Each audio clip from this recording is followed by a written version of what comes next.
Hello, hello, hello, hello, hello, hello, hello. Hello.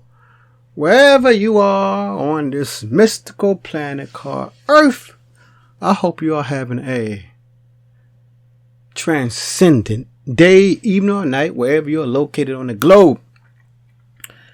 Today on Blender, yes, an ender, and what I'm going to do today, it will specifically deal with Blender because I'm going to be using those modifiers. Today in Blender, I'm going to be discovering how to make water movement in low poly. Again, my title for the day is with low poly modeling, which I love doing. I like modeling in low poly, as you can see right here. My little scene, a little mountain scene. Modeling in low poly and having water that's moving. For years, I've never ever figured out how to do it. But when you get more and more advanced with Blender, you know those fantastic ideas come to you. So let's dive right in and let's see what we can do. But first, I want to try to get rid of the the y-axis, the x-axis line, and those grid marks, so I can make my scene look as clean and pure as possible. So I'm gonna get rid of the floor. All right, the floor gone. Get rid of the x-axis and the y-axis. So now I have a pristine scene. I should have changed the background color so I can look like a sunny day, but too late now. All right, now to make your water movement, you have to use something called a displacement modifier, and I'm sure everybody who make water use the displacement modifier. But I knew about the displacement modifier, but I didn't know how to manipulate it enough. But before you can use the displacement modifier, let me click on my water first. You have to subdivide your mesh. I'm in edit mode. I have it highlighted. Right click, subdivide. My first subdivision is just go right to 10. Alright, I got my 10. Then I subdivide it again to make to make my waves look more realistic. That's why I'm subdividing it. Like for me, I like to subdivide it to 15. Oh, that look high. I put it at 12. Alright, I leave it like that. So we're done with that. I can go back to object mode now. Now, in a moment of truth, we got to use the displace modifier right where my mouse at on displace. Now it moved, and so the displace modifier doing exactly what it said, because by definition, displace means it moved somewhere. So it moved somewhere. Now in this modifier, it just doesn't work on its own.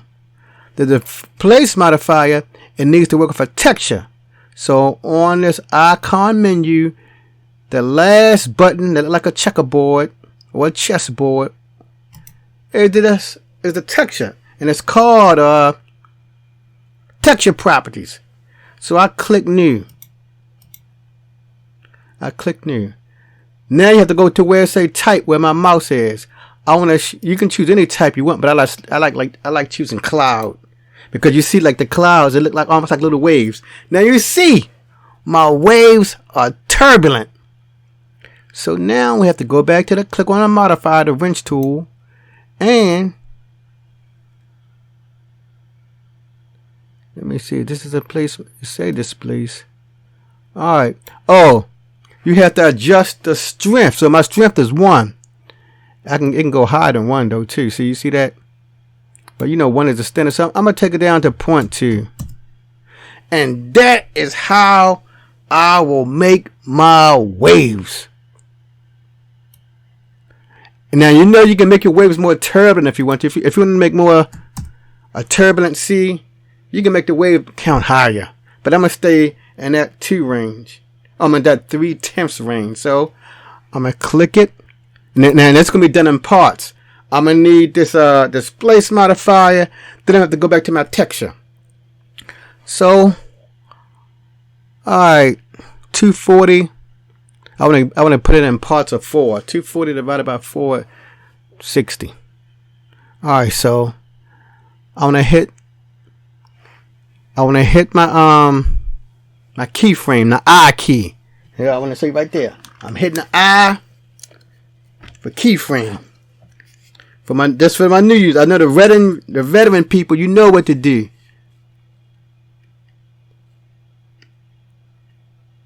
You hit I key, that give you your keyframes. And keyframe, it just basically memorize what happened at a particular location. That's all a keyframe does. It records the data at a particular location. Alright, so I can give it a this.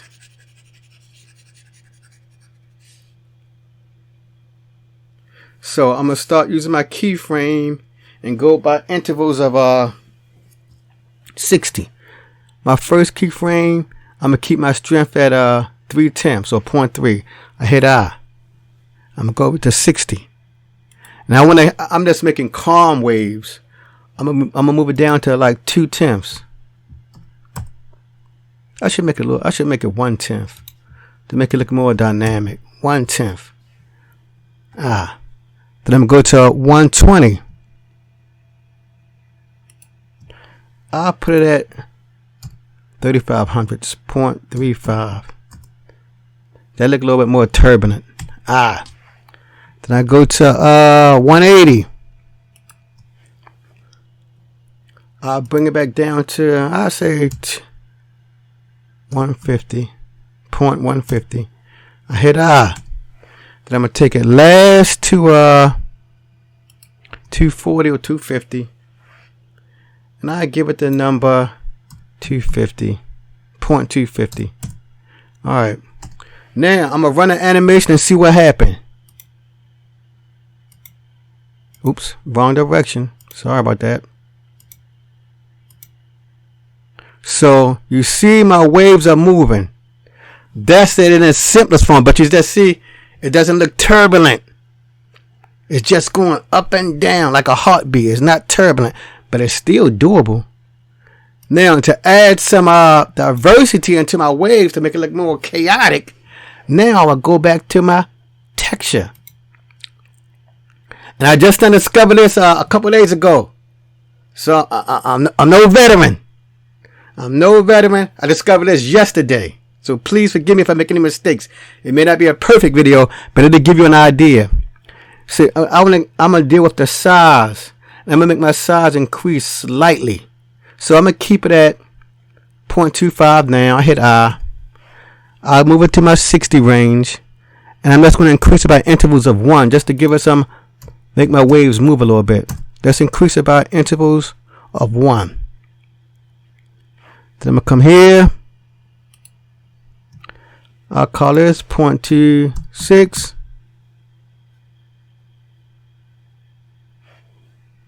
I'll come here. I'll give it 0.227. 0.27. I'm going to hit I again. I hope I'm doing this right. See, I may make some errors. And I'll call this 1.28. And I hit I. I hope I did the keyframe part right. But regardless, you'll get an idea. You'll see it'll look like waves a little bit. Now let's start this and see how the animation look. So you see, look how it look.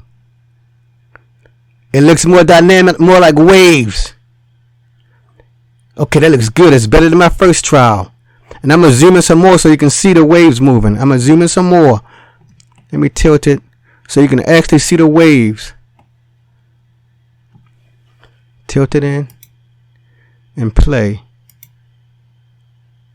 See, look. It's going down, coming up, and it's sort of turbulent. The waves not standing in one spot. The size give the waves some diversity. It makes it more realistic. And I said, if you want to make your waves more turbulent, as if it was a storm, you just can go by increments of 2, like 0.2, 0.25, 0.27, 0.29, and then make it more turbulent. But if you want to make a calm, gentle ocean, as you see right here, now you got the idea. And it probably can even still work with high poly. But like I said, I love low poly more. Thank you for stopping by to make a simple video to give you an idea now when you're doing something low poly to have ocean movement. Now you know sometimes there's one difference that you can add. You know sometimes when the ocean is moving, it throws water, like, you know, little water pellets get thrown out.